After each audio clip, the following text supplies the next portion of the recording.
Adam dies. 930 years. Noah's born. I never thought about that, actually. And I think what we saw lacking in the story up until this point, if you kind of open up this first scroll of the Torah, you read through this, you get to the end, you go, hey, but God saw,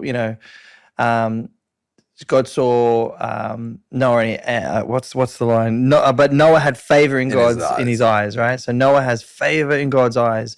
But up until that point, I think one thing that's like ultimately lacking in this story is a person who's going to come along, who's going to hear God's word, trust God's word, and then be obedient to it. And so the Noah story is an interesting one because it's the first time I think we really feel an individual now, post-Adam, is now going to be obedient to what God said, despite the logic that's being presented. So we have Adam and Eve, and we say, you're in this garden, or this tree of knowledge and evil exists, but don't eat that. Everything else is yours. And they see that the tree of knowledge and evil could be a good thing because what's wrong with having knowledge of good and bad?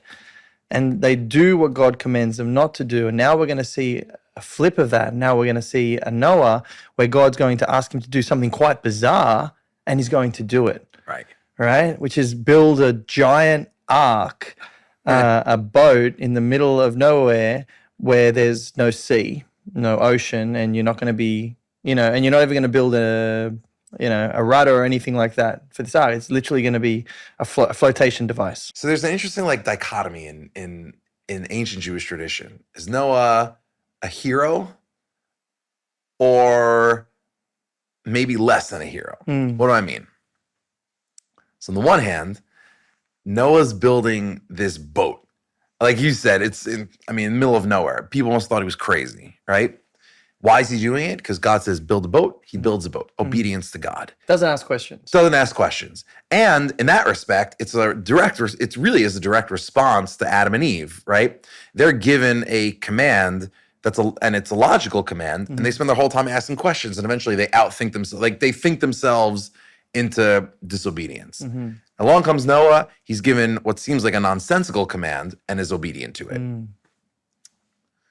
At the same time, so there's this really old Jewish tradition, like thousands of years old. If you look at the very beginning of this chapter 6, verse 9, right? It says, these are the generations of Noah. Noah was a righteous man, perfect or blameless in his generation, right? Which is the first time this is being said. Correct. Up until this point. Exactly. Now, on the one hand, that sounds like a compliment, right? How could that be bad?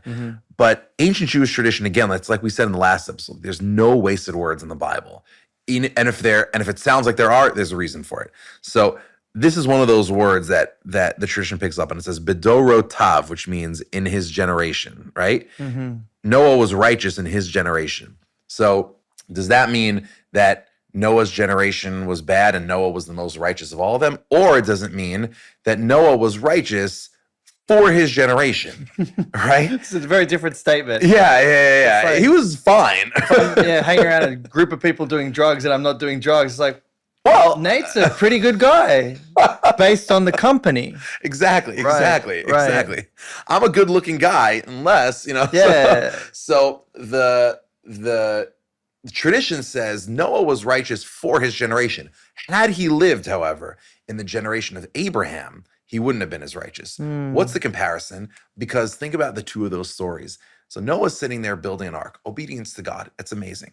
But what does Noah know? Noah knows that this generation is doomed. What does he do in response to that? Nothing.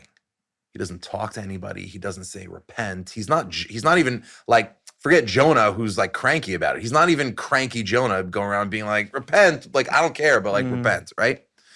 Now contrast that with Abraham. So God sends messengers to tell Abraham, I'm going to destroy Sodom and Gomorrah.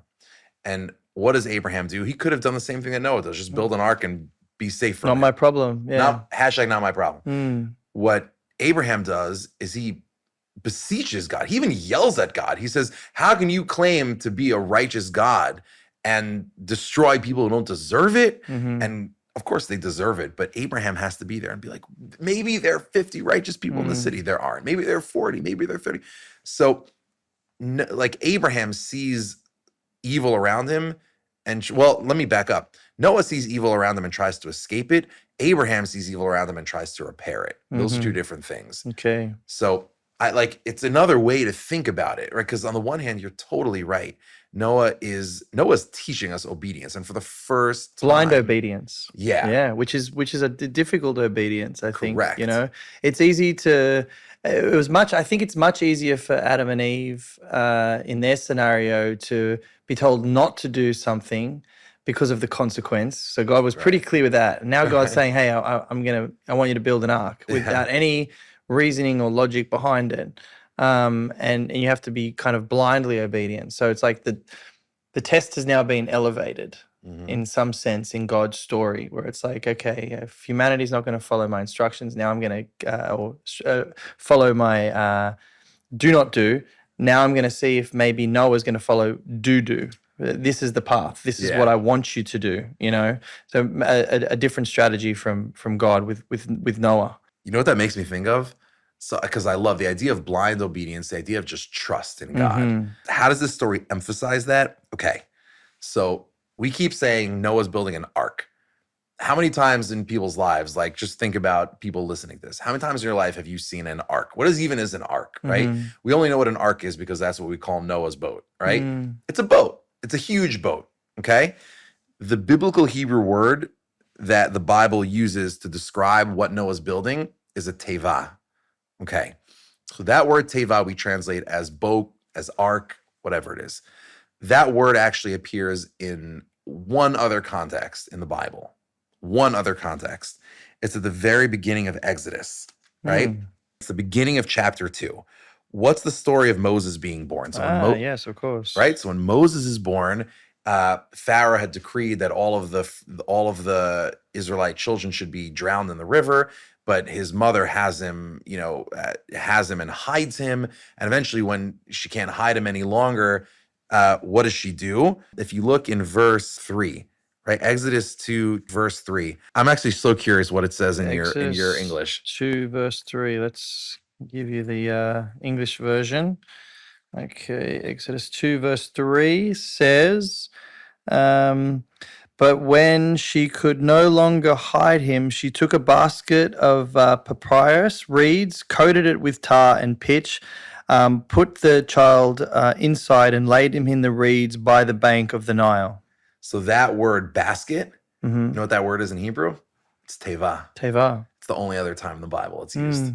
So the same word in Hebrew means huge boat and tiny basket. How could that same word be used for both? So the answer is, what do those two things have in common? Noah's ark and Moses' basket. You couldn't steer them. They have no wheel, right? The only way to survive in it is to trust in God. Noah has to just trust that God's going to take me through this. Moses has to trust that God's going to bring about my salvation.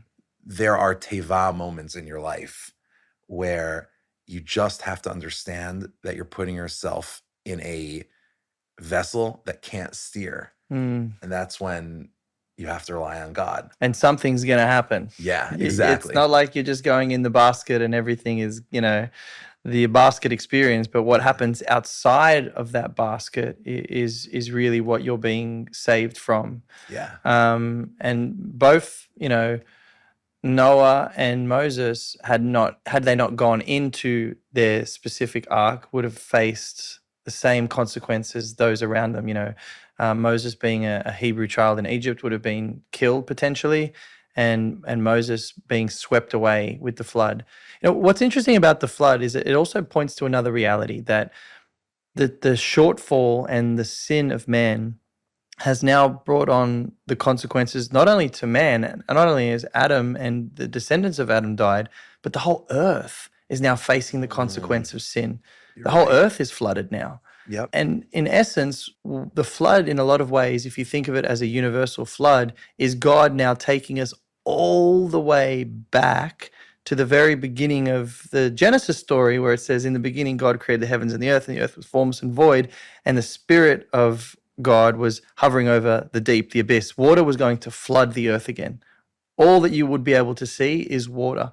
So it's almost like God's getting so close to going, I'm just going to do a redo. Yeah. And this is a disaster. It's like undoing creation. Undoing creation. Yeah. Quickly. Yeah. Because we're in chapter 6 of Genesis, and God's already saying it's that the start was that bad that I actually had to go back to what was in the beginning, which was just water covering the face of the earth. Exactly. And then again, this idea of water takes on this greater theme post Noah, which is a cleansing, a water cleansing, a going into the water and coming out. And how the waters will now start to play a greater theme in the story, especially when Israel goes through the water, which will be parted out of their slavery into ultimately what would lead them into the promise that God had made to Abraham. But like let's look at the idea of the ark and what are some of the themes and ideas that God presents, because this is the first place as well, post the flood story, where we get a covenant relationship. Yeah. One of the defining terms of the entire Bible, right? In Hebrew, it's brit, covenant. So what is that, right? Okay, it plays a huge role in the Jewish tradition. I know in the Christian tradition also. How do you think about covenant the first time it appears? Covenant is a promise giver. And in my mind, it's one of the most foundational characteristics of why I choose to believe in God. When we think of ourselves as humans, as people, we're really made up of a fleshly body. But how people really come to know me is by what I say and what I do. Now, when what I say doesn't match what I do, it's a reflection of my character. And so, God making these covenant relationships with man is really him putting himself to the test. Saying, I'm gonna make a claim, and I'm gonna make a series of promises which are going to be articulated by the actions of mine that are going to prove to you that what I say can be trustworthy moving forward.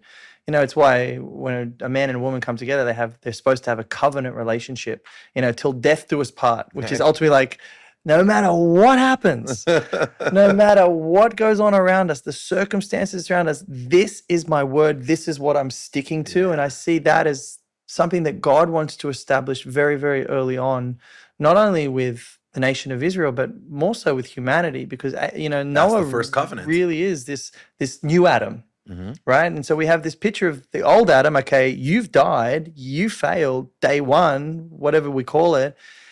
And now we have this opportunity for a new Adam, right? Noah, who's going to now take the mantle of humanity and drive it forward to kind of go, okay, well, we didn't get it right the first time. Here we go on the second time. And so God almost doubles down, doesn't he? In the sense, he goes, not only am I going to choose you, Noah, and you're going to be now the new Adam that's going to lead humanity, but I'm going to double down and go, I'm going to make a promise to you, a series of promises that I'll never do this again, which is really important, right? Because why would you and I have the confidence that the world wouldn't be flooded again? Because God said, I'll never do that to humanity again. I think some of the questions we have to ask ourselves is, how bad was humanity for God to say the only solution is to wipe it clean? So the Bible uses a word to describe why. And I know what word that is. And I'll give you one guess what it is. Hamas. Exactly. Unfortunately, which gets us to 2024 again. What is that about? Yeah. So if you look at the Bible, the way the Bible describes that society that ends up having to be destroyed in the flood, you can see it already in chapter 6, verse 13, right? And God says to Noah, the end of all flesh has come before me, for the land is full of Hamas. Now, I'm curious how does your English translate that? It says violence, but it doesn't do it justice. Totally doesn't. And how do I know? it doesn't do it justice because there are times throughout the Bible, like you have to look at how that word is used throughout the Bible. There are times throughout the Bible where it can't mean violence. Like we know it can't mean violence. Like my favorite example is in Amos, which is like, now we're skipping. But like if you look at Amos 3, right? Amos 3 verse 10. So like to set the stage, Amos 3 verse 10, the prophet goes to the north of Israel, to like the wicked kings of the north of Israel, and he's railing against that society for being unjust. And what does he accuse that society of? He says, in Hebrew, "V'lo yadu asot nechochanu." Hashem says, God proclaims that you don't know how to do what's right. What are you doing that's wrong? You're storing up Hamas and plunder in your storehouses. Right? So imagine in English, like you wouldn't say you're storing up violence in your storehouses, and violence isn't something you store. What do you store? Like, meaning if you're a robber or a thief, what do you put in your storehouses? Like ill-gotten plunder, right? So we know there are times in the Bible where the word Hamas cannot mean violence. So it doesn't mean violence. What does it mean? Well, if you look at all the times that Hamas is used in the Bible, what it means is it's human beings treating other human beings as if they're not as important, as if they don't matter. And like one of the crazy times where like, so if you look in Genesis 16, and just like a few chapters from here, so after Abraham, right? So Abraham's married to Sarah. He takes Hagar as a midwife, rather it's as a wife, and has a child with her, Ishmael, and then starts to basically treat Sarah like she doesn't matter. And what Sarah accuses, and like Sarah's very upset, justifiably so. And what she says to Abraham is she says, I am accusing you of Hamas. In chapter 16, verse 5, and Sarai says to Abram, Hamasi alecha, you're treating me as less than. You're treating me like I'm not your partner. Like I'm just some side character and you're the main character. That's what Hamas is. Hamas is saying when you treat other people as if they're not, as if some people are more important fundamentally than other people. This is ancient tradition about what the sin of the generation of the flood was. This Jewish tradition, over 2,000 years old. It says what would happen. Every single person would go up to another person's stall, like in the marketplace, and each person would take less than a penny's worth. They'd steal it, but it's less than a penny's worth. It's not really stealing, right?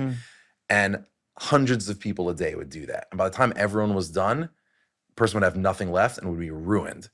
But everyone would get to say, I mean, I didn't do anything. I just took less than a penny, right? But ultimately you ruin that person because you're like, listen, as long as I get what I want and I'm not technically guilty, I don't care if that person's whole livelihood is destroyed.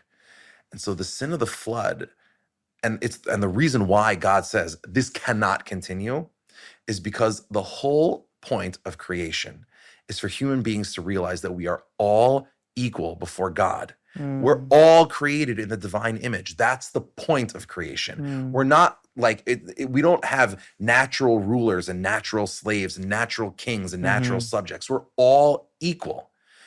As soon as human beings start treating each other like you matter less than me, God says, this needs to start again. Well, it's like an individualistic society, isn't it? Where my individual rights trump my individual responsibilities to others. Yep. And so when I think I am the most important person in the story, it's all about me. As long as my preservation is paramount, nothing else really matters. It's main character syndrome. Yeah, you know? Which is the human condition, ultimately, isn't it? In lots of different shapes and forms, we ultimately go, well, what about me? Yeah. How do I fit into the story, or isn't the story supposed to be about me? But more than that, my favorite example of that is like when if a famous person dies or a diplomat dies or a celebrity dies, like what do people do? They'll post a picture of them with the person dying and it's be like, they were so special to me. It's like, don't forget about me. Like I'm part of this too. I'm part of this story too. It's like, it's okay to let the attention be on other people. Other people. It's cool. Yeah, yeah. And, I think that's one of the battles that a human has from their default setting, and I think that's why you kind of, people often look at children, they're so beautiful and they're so cute, but they're also extremely selfish, right? By default, because they want to be fed, they want to be looked after. And, it's beautiful to raise a child, but the child's natural instinct is me. Like, when you don't give them what they want, they cry. No one teaches a child how to lie. Children work it out because they go, wait a second. If I say this, I can achieve what I want, and that's beneficial to me. You're telling me it's that simple? Yeah, with my words. Yeah. And so how does it feel knowing that this specific parsha was the parsha that was read on October 7th, though, where the word Hamas is mentioned twice, and that is the same day where a group known as Hamas, which are, situated in Gaza and, throughout the West Bank now, attacked the nation of Israel for one particular reason, because we believe that this land is ours and not yours. And so they wanted to put their personal beliefs at the top of human life, and to take human life in order that they could achieve their agenda, which is violence, in the most fanatical of ways. Because the word Hamas is also like there's a fanatical feel to it, isn't it? Where it's like the ideology of me is stronger than life itself. Right. That very next Sabbath, that's what we read. And you start to think, what is it that allows that kind of hatred to fester in the world?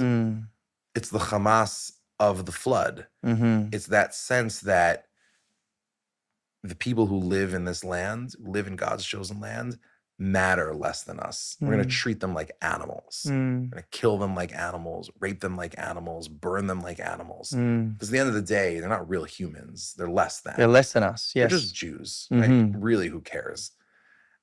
It's how you get that kind of hatred and persecution throughout history. It's the willingness to say, this other human being no longer bears the image of God in my mind.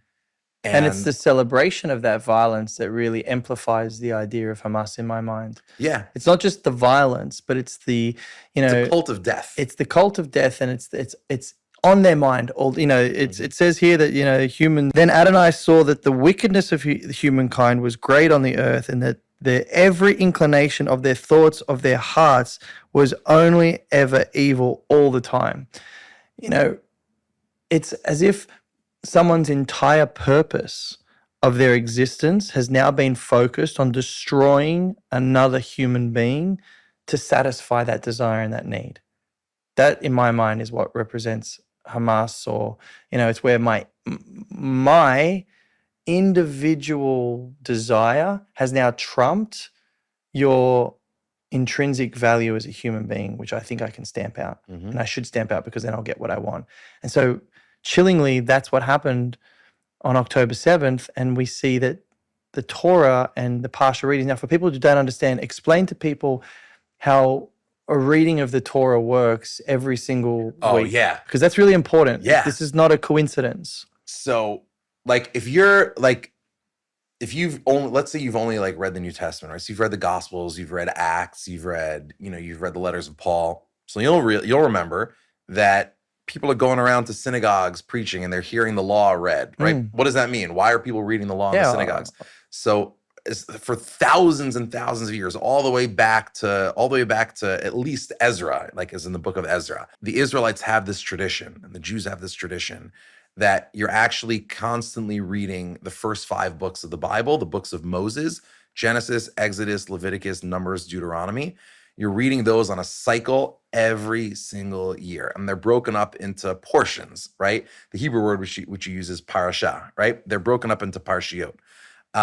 And every single year you finish those books of the Bible, and then you go right back to the beginning. Start again. The cycle, yeah. Exactly. And that way, every single week, and even during the week, we're reading selections from the Bible on Mondays and Thursdays, right? So every single Sabbath, when you walk into a synagogue, they're going to take out, just like they did 2,000 years ago, just like they did in the days of the Gospels, just like they did in the days of the temple, just like they did in the days of Ezra.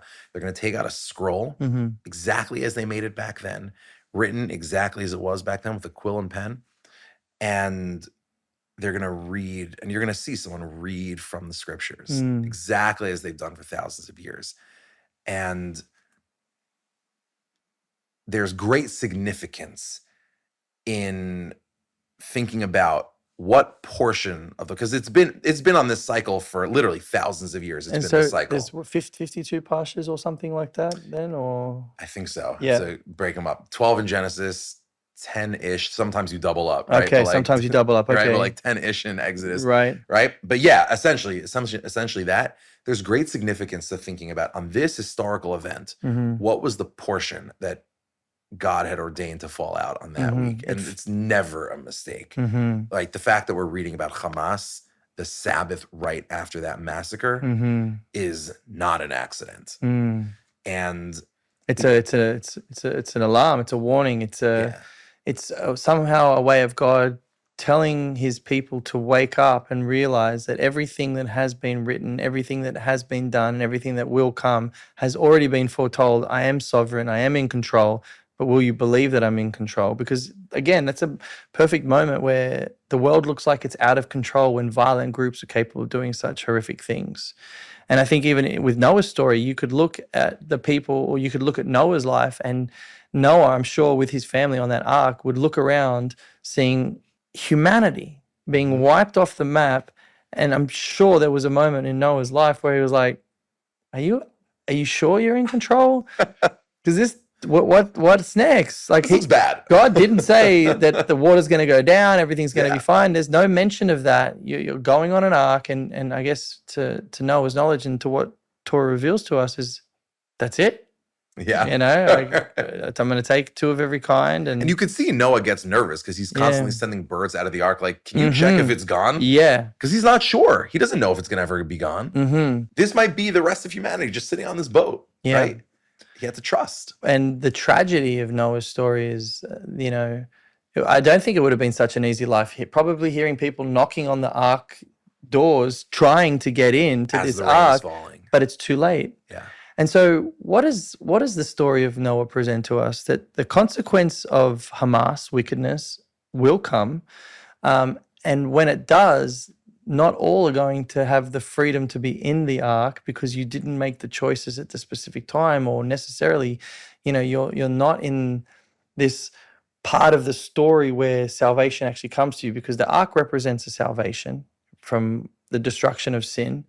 And not all people are going to be saved, you know, and I think that's a challenging thing for a lot of Bible readers, especially in the beginning parts of the Torah. You see a lot of things happen that are quite destructive, and you're trying to go, okay, I'm told to believe in a loving God, and then I'm also seeing how God destroys the earth, and how do I make those two worlds sort of come together? I think, to me, when you want to think about what is God demonstrating to us through the flood, the key is actually in the aftermath, right? So Noah and his family come out of the ark, and what's the very first thing? So first, Noah brings a sacrifice, right? Okay. And in that respect, by the way, like when you say that this story is just recreating, it's like undoing creation and then it's redoing creation, right? So God brings creation back to that moment of the deep, right? Of God's spirit hovering over the deep. It's the primordial waters of creation. Then what happens is God remakes the world, makes the land, blesses Noah with the same blessing that we find in Genesis 1, be fruitful and multiply. And then what's the first thing that Noah does? Brings a sacrifice, just like Cain and Abel bring a sacrifice, right? So it's the beginning of Genesis playing out all over again. But just more important than the similarities, or actually the point of all those similarities, is so that we can spot the difference. What's the biggest difference between the original creation story of the beginning of Genesis and this recreation story? The biggest difference is in chapter 9. After Noah brings a sacrifice, God promises I'll never destroy the world again. Then what happens? Noah plants a vineyard. And Noah drinks wine. It's the first person to make wine. And Noah gets drunk. And Ham, his son Ham, and maybe his grandson Canaan, it's not clear, do something to him. It's a strange story. Weird story. And I know that there's a lot of different interpretations. Yeah, I would be interested to see which interpretation you run with. They saw their father's nakedness. Some say it was, some say it was a sexual act towards Noah.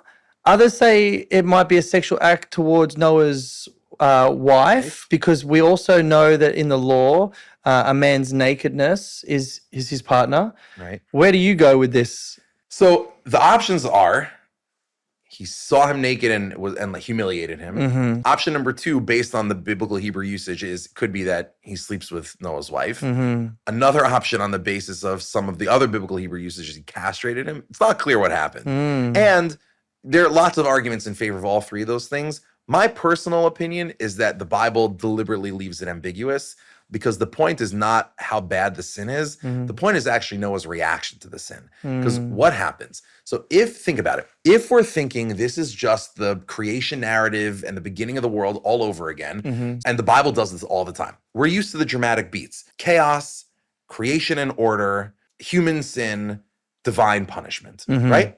And we're having those beats played out all over again. Chaos, right? The flood. Recreation, create the emergence of the land again. Human sin, Ham, right? So what do we expect should come next? Divine punishment. But what happens? Does God get involved? Nope. What happens is, and divine punishment followed by divine curses and blessings, right? What happens next? Chapter 9, verse 24. Noah awakes from his drunken stupor, and he knew what had been done to him by his youngest son. And what happens next? Noah's the one who says, Canaan is cursed. And then Noah's the one who gives a blessing to Shem and Japheth, who are his righteous sons who protect him. And what we see is, in this case, human sin, but who are the ones who impose consequences? Humans. So this is God saying, this is the Bible telling us, okay, humans are growing. In the beginning, it was just humans were basically infants, like you said before, like totally selfish. You sin and God needs, like, you do something wrong and your parent needs to move your hand away, right? But now we're at the stage of humanity where we can do things wrong, but we can also correct them. And God's telling us, okay, so the slate has been wiped clean, but you've actually leveled up. Now humanity has the ability to take a little bit more responsibility than it could in that first era of creation. And to me, that's the most inspiring thing to come out of the flood, right? God says, I'm actually going to give you more responsibility. Like, that could be frightening, because look what we've done with it, and look at all the Hamas that we introduced into the world, all that disdain for our human life. But it gives us a chance, because it gives us a chance to make good choices. So this is that moment where, after the flood, God's saying to you, I trust you a little bit more now than I did before. That's so powerful. There's been a small growth in the human condition, right? And it comes from that obedience that you talked about, right? Because Noah was able to say, I know that you, God, are the one in whom I need to trust. So God says, okay, if someone's able to demonstrate that act, that clear obedience, which no one, like you said, no one had demonstrated before in the history of the Bible. So God says, okay, you know what? For the first time, humanity demonstrated growth. There's a sign. There's a small glimmer of hope, which I guess would be reflected in the fact that Noah lived 950 years. Adam got 930. So even in the scoreboard, the scoreboard, it's like Noah just not like, no, it's not crazy, but it's just a little bit better. A little something. You know, Jesus makes an interesting statement to his disciples. He says, just as the time of Noah, so too will be the coming of the Son of Man, and what reflected Noah's time was human evil, and, this divine judgment. But he also kind of alludes to the fact that when God's patience comes to an end, it's amazing when God defines himself to Israel. He says, I'm a God that's slow to anger. Doesn't say I'm a God that doesn't get angry, right? There is a point to my patience which will stop. And in that moment of time, you've gone, when there's a point of no return, you've gone too far, it'll be like that. And so what's reflective of Noah's story is nobody knew at what moment in time God's divine judgment was going to fall on the wickedness of men, but it did. And the moment it happened, that was it. Whoever was in the ark would be saved, and whoever was outside the ark, I'm sorry, your time is up. And so I think sometimes we gamble with God in the sense of like, I'll get my life right, in a year's time, or I'll get, I can solve this later on, or, like I'm not really interested in getting to know God right now. Right now I want to focus on me. But we're playing with a divine judgment that when time is up, we don't know. And sometimes it's important for us to realize that when the rain starts and you're not in the ark, it's too late, which is important because it means for a believer, now is the time to get my life right with God. Now is the moment, and especially when I would say the darker the world gets, the more incentive there is that I should actually return to God, because just like, when Jesus said, just as the time of Noah, so too will be the coming of the Son of Man, that when that moment happens, you're either in or you're out. And as the world gets... By the time you feel the raindrops, it's too late. Yes, exactly. And so the question is, what am I doing with my life now to pursue God? Because I shouldn't have this complacency that I have all the time in the world. Because the people who were left outside of the ark probably thought the same thing. This crazy guy building a boat in the desert, who cares about him? I'm going to keep doing what I'm doing because it serves me. But there is a point in time where God says, enough is enough. And even though he made that promise to humanity that he'll never flood the earth again, there's this looming moment of time where God will once again, I think, look at humanity as we look at it today and be like, we're not evolving. We're not becoming more compassionate. We're not becoming more sympathetic to the needy and the vulnerable. We're becoming more selfish, more driven by money and power and fame and superficial things. We're moving further away from God, which, if you look at this story, it goes, okay, then if that's what the world is doing, then I need to be doing something different. And if people start calling me crazy, I'm sure they called Noah crazy. Because I don't think many people would have went up to Noah and said, hey, this looks great. Like, this makes perfect sense. This is great. Good job, Noah. They would have been like, you're crazy, you're a lunatic, you're countercultural. Yeah. And so in a world that you believe in God and follow what God says, much of the world is going to call you crazy. You've lost your mind and you're countercultural. But that is sometimes the proof that you're on the right path to God. You have to ask yourself, am I ready for that? Right? Am I ready for people to call me insane for doing the right thing? Yeah. That's the test. What am I willing to lose? Yeah. In order to pursue God, because I think, we often think about Noah building this ark. I don't think it would have been an easy task. It required a lot of his time, if not all of his time and all of his energy, and he didn't know what the purpose was. He didn't know for what purpose. He only knew that he had a task that he had to complete at a set amount of time. Then what happens, right? So the flood's over. Now you have Noah. Now you have his children. And you expect the good thing. Bam. You expect yeah. All right. Okay, all right. We're back. Figured it out. All right. We had a rough go, but we're back. Let's forget about who's Adam. Exactly. Noah's our guy. And then Noah falls short. Right.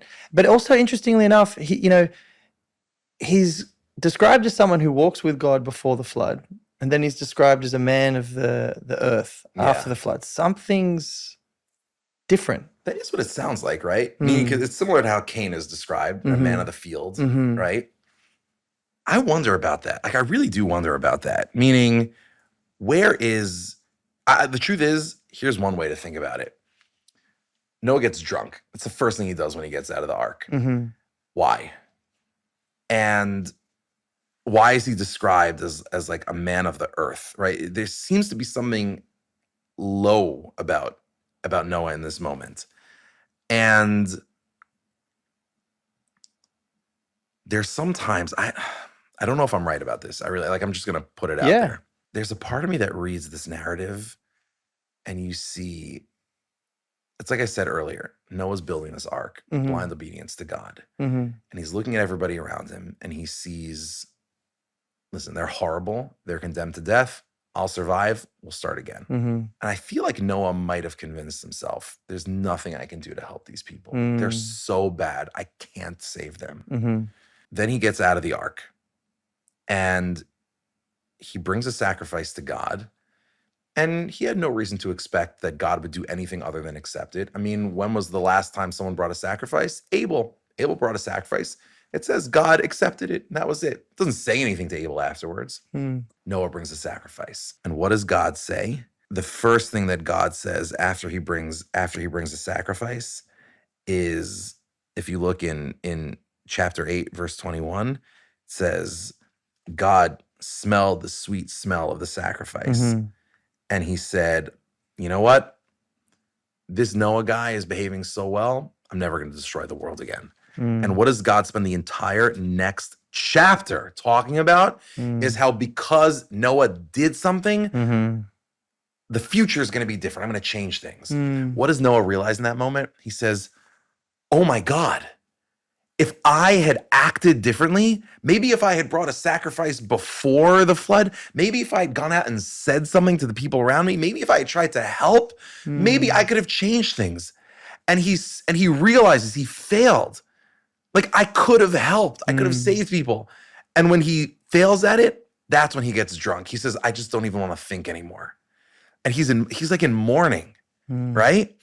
And in that respect, it's like the Bible's paralleling Noah to God himself. Like, it's that verse that with the very same verse that we started this episode with. And you pointed out how poignant it is. And you're so right. It's chapter 6, verse 5. It says, God saw how evil man was and how every thought of his heart was evil all day long. And then what does the next verse say? And you quoted the beginning of it before, and I want to quote the end of it. Verse 6, God regretted that he had made man on the earth. What's the end of that phrase? It says in Hebrew, Vayit atzev el libo. God was sad in his heart. God mourned. God realizes that his creations, like his precious children, have doomed themselves. And God himself is in mourning. God himself is crying. Like, that word in Hebrew, to be atzuv, means to be sad. It almost means to cry. And I think that's the experience that Noah has. Noah realizes, I could have saved these people. If I had done something a little bit more, I could have done it. And it gets to your point. Like, there are those moments where you have to ask yourself, am I being complacent?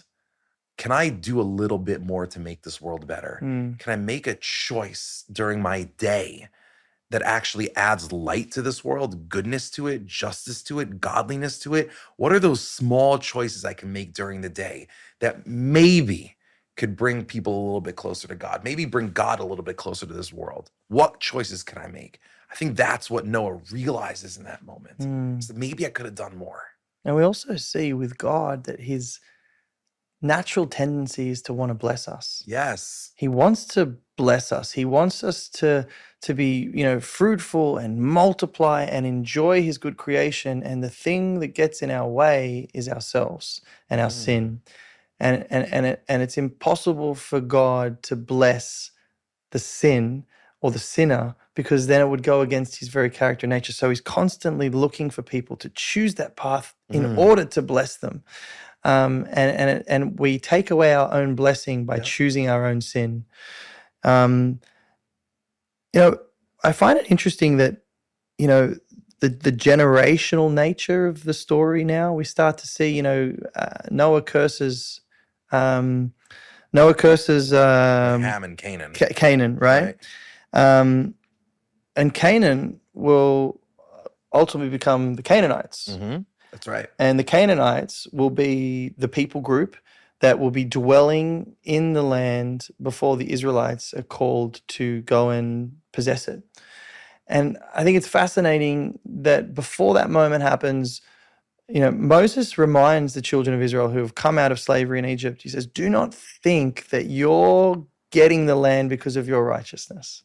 It's because of their wickedness that they're being removed from the land. And so this curse is this generational thing that the people who were separated from God, these, the son of Noah, who is Canaan, who will become the Canaanites, no relationship with God only leads to one path, which is wickedness. And that wickedness will face an ultimate punishment, which will this time be not instituted by God, but by the people that God has elected. For what purpose? God wants to teach the children of Israel, don't think you're going in there because you're righteous, because of your righteousness. You're going in there because of their wickedness, and you're going to remove them because of their wickedness. But here's the important principle. If you become like them, I'll remove you the same way. Yep. And a nation will come and remove you because of your wickedness. So you're going to partake in this. So now you fully understand the consequences of where wickedness leads, which is to death. And then at that point, so like humanity has to learn that lesson. Be aware of the consequences of your actions. Yeah. And then we get like this weird break, right? Yeah. Seems so, All of a sudden, right? It's like, okay, now I'm going to give you this long, super boring list, right? Yep. And then we'll get back to the action Tower of Babel, right? Yeah, and this is how usually Christians, I'm not sure how Jewish people operate with genealogies. They're like, genealogy and, good stuff, story. Tower of Babel. Exactly. But it's like you're listening in synagogue to them reading the Bible. Like, this is the part where you're like, yeah, anyway, I'm back. We're back for Babel, right? But genealogies are important. Yes. And this is crucial. Yes. This is crucial stuff. Why?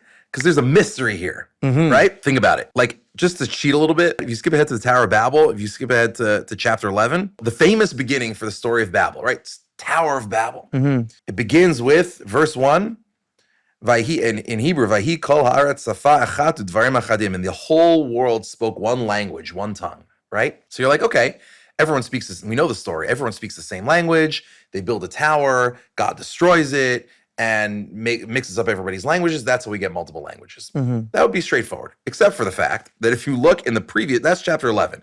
If you look in chapter 10, the genealogy is the one that we all ignore, and the one that we always skip over. So if you look over and over again in this genealogy on purpose, and you have to notice it over and over again, it tells us where all of the different nations go, where all of the different families, descendants of Noah go. And every time it tells us all the places they split up to, we'll hear verses like verse 20, right? Chapter 10, verse 20. These are the children of Ham according to their families and according to their tongues in all of their lands according to their nations, right? You'll read that phrase over and over and over again, that all of these huge family groups were split up according to their different languages. So which is it? Was it like chapter 10 tells us about the diversity of humankind. Chapter 11 tells us about the uniformity of humankind. Chapter 10 tells us that everybody speaks a different language. By the time you get to chapter 11, everyone seems to speak the same language again. What's going on here? How is that possible? So you'll have, the Bible scholars will tell you, well, they're two different stories. These guys don't know how to read a text. So we'll get to that. Those guys are the worst. Yeah, we're going to talk about Bible scholars one day. Yeah, like literal total ignoramuses. My kids read Hebrew better than they do. But it's like you get to the beginning of chapter 11. What's happening here? Well, the answer is, like, the key is to read a little bit further, and then you see a couple of key words that the Bible wants you to have in mind. So we see, for example, that everyone's speaking one language. Okay, that's weird. That shouldn't be the case based on what we just read. But then you say, in verse 3, and each man said to his fellow, let us go make bricks and fire them. And it's, et cetera, et cetera. And we're going to use those bricks to build a big tower up to the skies. And what's the purpose? And if you look in verse 4, what's the purpose of that tower? Pen nafutz al pnei kol haaretz, so that we don't disperse over all of the land. What's the key word in that whole thing? Believe it or not, the key detail here that unlocks the whole story is bricks, building bricks. Why? Where's the only other place in the Bible that we see people making bricks with that exact phrase, nil bana levenim, the same exact words? Let's have people make bricks. It's funny because, like, I remember the first time I noticed this, it was like, oh, duh, right? It's got to be Exodus, right? Bingo. That's the best. I love my Bible. At the beginning of Exodus, it's the exact same. It's the exact same thing, right? Pharaoh has the Israelites build the bricks to build the city. Archaeologically, we actually know about brick building in the ancient world. We know a lot about brick making in the ancient world. It was only possible at scale with slave labor. That's why it's an Exodus. The Egyptians say, with the same phrase, let's force them to build bricks. So what you start to suspect when you read that here is, wait a minute, it sounds like this is a voluntary project, but they're doing something that requires slave labor. Moreover, when you look at some of the other language that's used here, for example, you look at the words, there's so many, to make a long story short, there's so many words in this story that only exist to refer to slave labor elsewhere in the Bible. I mean, like one like tiny example is in verse 4. We're going to build a city and a tower, virosho bashamayim, and its top is going to be in the heavens. There is literally only one other city in all of the Bible that's described as being a city in the sky. It's the cities of Canaan. When God says through Moses in Deuteronomy, those are the cities that I'm going to destroy because they're exploitative, because they're using slave labor. They're treating people as less than. Within that statement where they say, let's make a name for ourselves or else we'll be scattered, I guess the question is, who's speaking? Yep. Let's make a name for ourselves. Bingo. Right? Because it's not like a universal meeting of everyone's like, all right, guys, are we all in agreement? We want to make a name for ourselves. Right. Everyone's who's in favor of a name for ourselves, raise your hand, right? Yeah. Or does it feel like there's people who've already decided to take some sort of leadership role over humanity to control them in a way to get what they want, which is like, let's make a great name for ourselves, but ultimately I'm just making a great name for me. And we actually know archaeologically that there is one group in this early period of history in Mesopotamia who actually tries to enforce language uniformity, everyone speaking the same language. It's the Akkadian Empire. It's the first empire in the history of humanity. It's the first time people made slaves of other people. They tried to force them to speak all the same language. So it's not that, in chapter 10, everybody speaks different languages, and then chapter 11, they all magically speak one language. It's forced. This is the beginning. Babel is the first empire. It's the first time someone said, I'm going to conquer the entire world. I'm going to force people to work for me. Babel. And what's their goal? Pen nafutz al pnei kol haaretz. What do we want to do?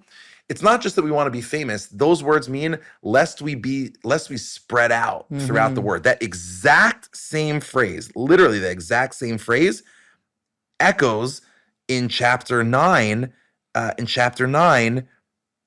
verse 19, when it says, what does God want from the descendants of Noah? These three children of Noah, ume'ela nafetza kol haaretz. They all disperse throughout the land. Why? Because God says, be fruitful and multiply and fill the earth. Right. Disperse. Be different. Diversity is good. Right. Actually, people who believe different things all throughout the world using their own unique skills and talents, that's actually a good thing.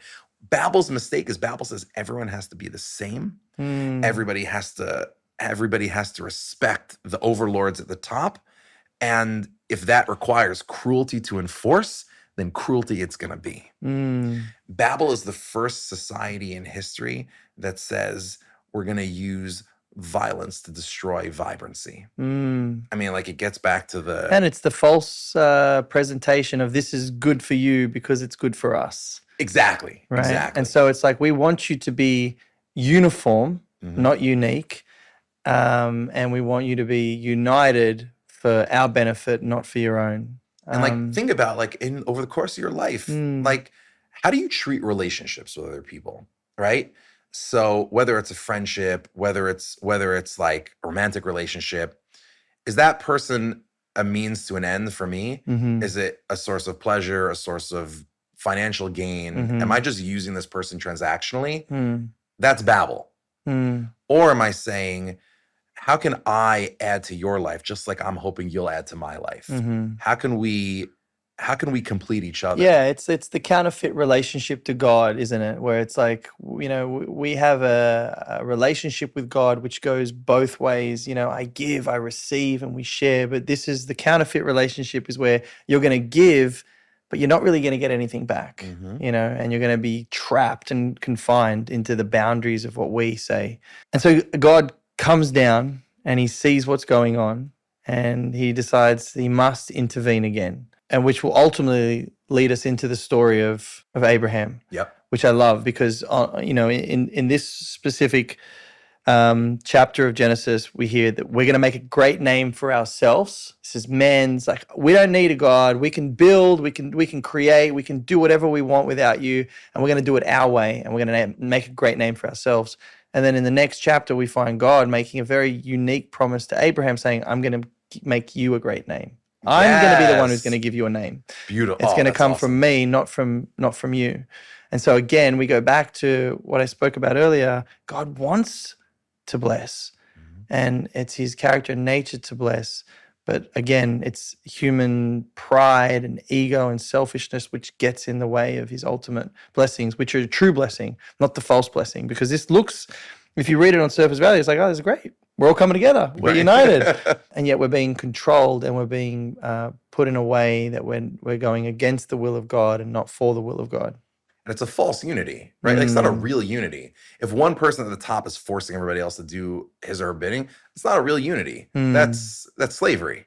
So like, and that's politics today. Yeah, exactly. Right? It's like the human nature is we follow leaders who tell us what to do and what to think, and you're not allowed to jump on an airplane, or you're not allowed to do X, Y, and Z unless you've done the following requirements. But it's all for your benefit, not for ours. What's the opposite of a Babel society? The answer is a covenant society. One in which everybody is saying, how can, not what are my rights, what can I gain from these relationships? How do I make this enrich me? Or how do I force people to enrich me? It's, what are my, like you said, what are my responsibilities to this society, to this relationship, to this community? How do I add to this to make it better? And if everyone has that relationship, that covenantal relationship of how do I give? What are my responsibilities? How do I contribute to this? That's how you get a thriving community. So I got a question for you, because I think a lot of people struggle with the idea of this covenant relationship that God establishes. The first covenant relationship he establishes is with Noah. He'll go on to establish a covenantal relationship with Abraham and David. Now, does the covenant relationship that God established with Abraham make the covenant he established with Noah null and void? Yes or no? Such a good question. And I'll tell you, the Bible actually is aware that we're going to ask that question. How do I know? Because the Bible actually uses two different words for how a covenant is made. There's a Hebrew word that is kum, which means, in lahakim, to establish a relationship. And then there's karat, like lahachrit brit, which means to, it also in English we would translate to establish, but what it really means is to like to forge. Yeah, to forge, right? That's the word I'm looking for, right? To forge. What's the difference between kum and karat? What's the difference between creating a covenant and forging a covenant? Well, with Noah, think about it. When God makes his covenant with Noah, is it really with Noah? Does Noah respond to it? There's not even conditions. Yeah. Right. We don't even know if Noah knows about it, right? Because it doesn't say, and God said to Noah, here's, right? We don't even know if Noah knows about it, right? When God says it at first, he's just doing it in response to something Noah does. He doesn't talk to Noah about it, right? With Abraham, God doesn't a covenant. God doesn't make a covenant. He karats a covenant. He forges a covenant. Because God actually tells Abraham, I'm making a covenant with you. And Abraham responds and says, okay, here's what I'm going to do. I'm going to bring a sacrifice. I'm going to accept responsibilities. I'm going to make your name great. I'm going to spread your name to the families of the nations. So the answer is, it's not so much that Abraham's covenant supersedes any previous covenant, because as you said, God, we believe in a God who keeps his promises, right? God doesn't void his promises. But what God's covenant with Abraham does is it introduces an additional set of responsibilities. God says, it's not just that I'm going to bring blessing into your life and you'll be the beneficiary of it. God says, I actually want you to respond to me. I don't want to just monologue at you. This is a dialogue. Like, let's talk. And that's like, when we think about our daily lives, I think it's not, sometimes we think about it as just a series of decisions that we make, as opposed to thinking, what am I being prompted to do? What is God asking of me in this moment? How do I respond? Like, we think of ourselves, like you said, like we think of ourselves as the main characters. Like, we're making decisions and the rest of the world responds to our decisions. But sometimes it's important to say, okay, what am I being called to do in this moment? What am I being asked to do in this moment? And how can I respond to that prompting from God? That's forging a covenant. That's where it's a dialogue. I think about that. And we also have this, at this point of the story, the commandments haven't been given, the law hasn't been presented to Israel, people hasn't been picked. All we have is God making a very, very simple instruction to humanity to go and be fruitful and multiply.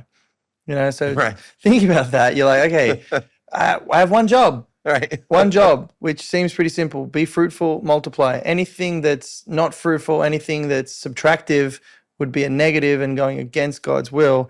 And what we've seen in this human story is that man somehow tries to go against the very, very simple instruction, which is just go be good. It's a beautiful land.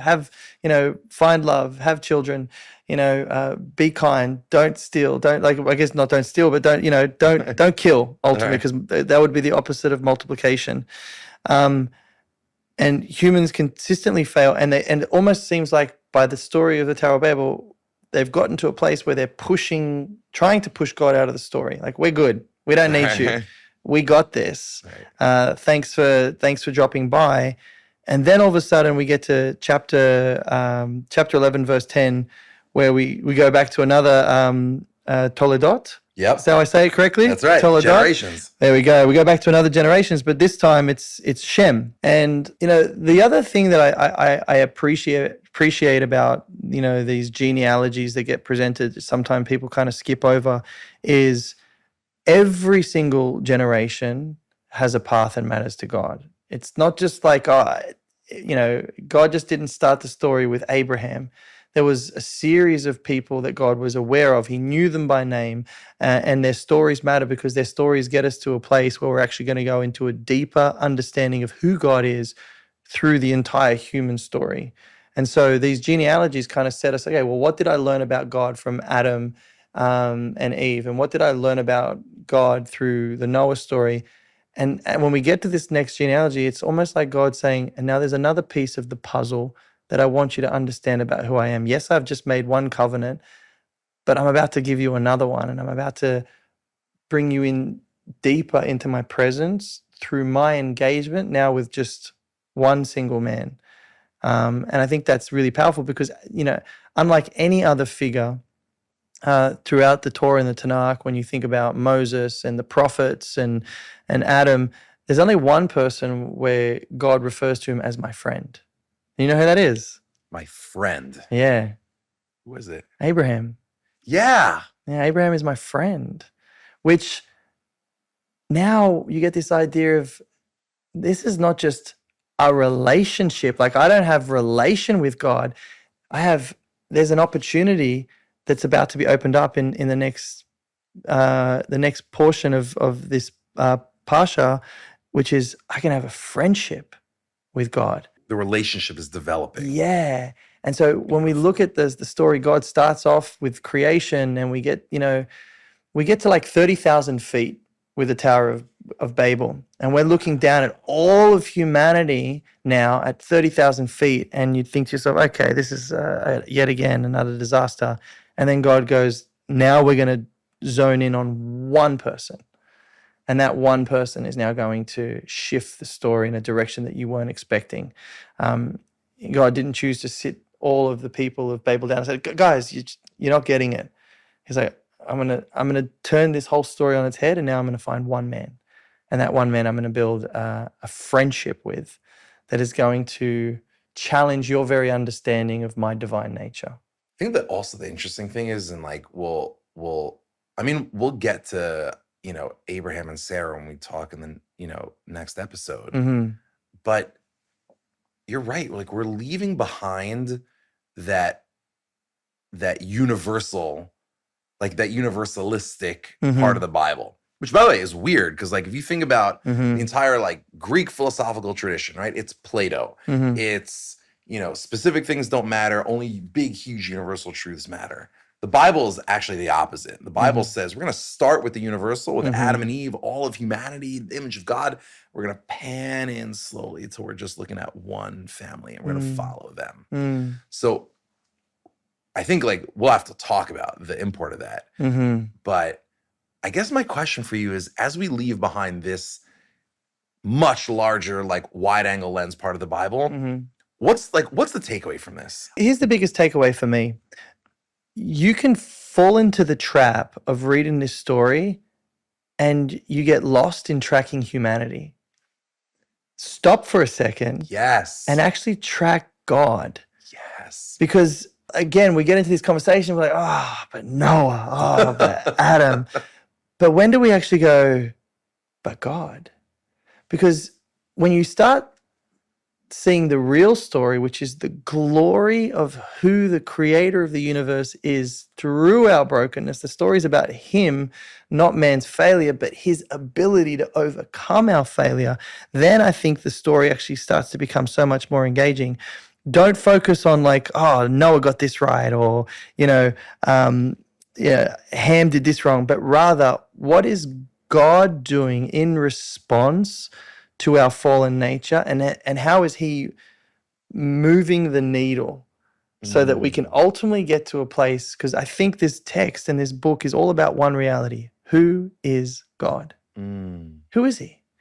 And the only way I can learn who he is by paying attention to what he says and what he does in response to what man has done in his face. And I think that's one of the most powerful things. I said this to a friend of mine once who was going through a difficult time. So often we want a God that blesses us, and we see God's blessing throughout the beginning of this book, or his attempts to bless. And I learned one part about God in that God is a God of blessing and he's a creator. But there's something else I'm learning, which is God doesn't disappear when things get ugly. It's like I learn a lot about the relationship I have with my mum when times are good. But when times are bad and I'm going through it and my mum shows up for me, I learned something about her character that I would have never been able to grasp had I not been in that situation. And so it's sometimes the darkest situations where I can see the greatest characters of God, because that's when he has an opportunity to show up and do something that breaks our very paradigm of who we think he is. And so every single time there's a failure, we often go, but rather we should go, but what's God going to do? Because that's his story and that's his character. I'll never forget, I was a kid, I was in high school, and my grandmother, my mom's mother, had cancer. She had ovarian cancer. And, she'd had it, and then she'd gotten better, then it came back, and, we knew it was the end. And I think I was in 10th or 11th grade at the time. And I don't know what came over me. And I even remember where I was. I was in my parents' basement, And I just had this moment where I was just afraid. And I called my grandmother and she answered. And I just said, "Grandma, are you afraid to die?" And this was not, she was on her deathbed. What did she need to talk to me about that now, right? I was just making it worse. As long as I live, I'll never forget. She sat with me on the phone for as long as I needed. And she said,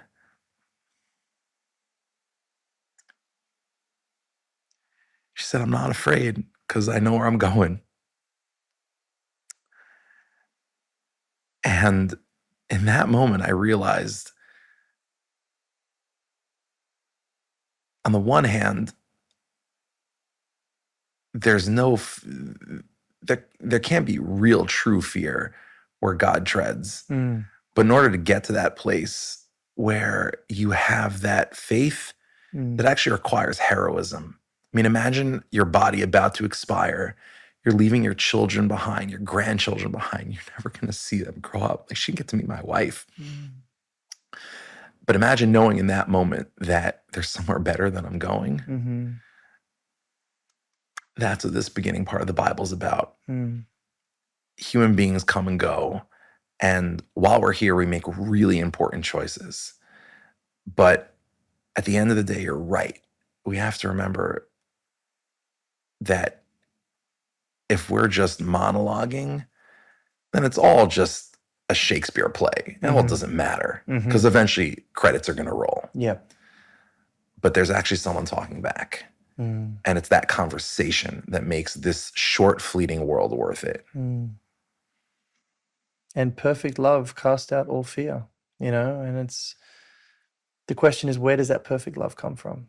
Because, whether we like it or not, we fall short of God's glory, but there's God's glory to discover. And I think it's God's ability to shift an atmosphere in a moment of time that is that element that we all cling to, which is that hope.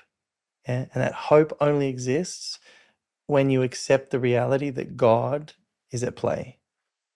And that's why humans can go on. And I think that's why it's imperative in this human experiment that we call life to go past what's written on the page and actually go deeper and going, what am I really supposed to see here? Or what am I really supposed to understand that will propel me into the next part of my life? And it can only be driven by a hope and a belief in something that's bigger than me, and so, I'm grateful for the fact that God conceals himself to humanity so we have the actual opportunity to fall in love with who he is in a way that allows us to be free to choose. If he was standing in front of us, you'd be forced to make the choice. And I don't think all humans would choose God, to be fair, if he was standing in front of them. I think a lot of people would like to think, if God was right in front of me, I would choose him. But I don't think that's what human nature presents. I still think it still comes down to seeing him as a good God. And in order to see that, you have to see through the lines of Scripture and go, no, he's doing something good. It doesn't look like it. Tower of Babel didn't look like it. The flood didn't look like it. Allowing the serpent to enter into the garden didn't look good. But the fact is, he's going to do something good with it, and that good we can't even fully understand. And the other thing that we'll say is we don't even know what good is anymore, do we? Like, your definition of what a perfect world is and my definition of a perfect world probably doesn't even come close to God's definition of a perfect world. So we've settled for trash and we've settled for mediocre. And the only way to, I guess, elevate ourselves to that is through his word, where he has spoken. Christians often come to me and say, I don't hear from God. I don't feel like he speaks to me. Nate, how do I speak to him? And I said, well, when you pray, you talk. When you read his word, you listen. So the fact is, he's already spoken. But the question is, have you read what he said? Because he speaks through this word. And even, think about figures like Abraham. I don't think Abraham had in his mind that two people would be sitting in a suite in a hotel discussing the Bible, about to discuss his life. I don't think he would be like, well, that's what's going to happen. But here we are, continuing to talk about this figure who is now edged in human history as someone who God chose, and God said, no, that's my friend. And I'm going to tell my story through my friend because I want you to be involved in the story just as much as I wanted Abraham to be involved in the story. But the question is, will you listen? So let's tell that story.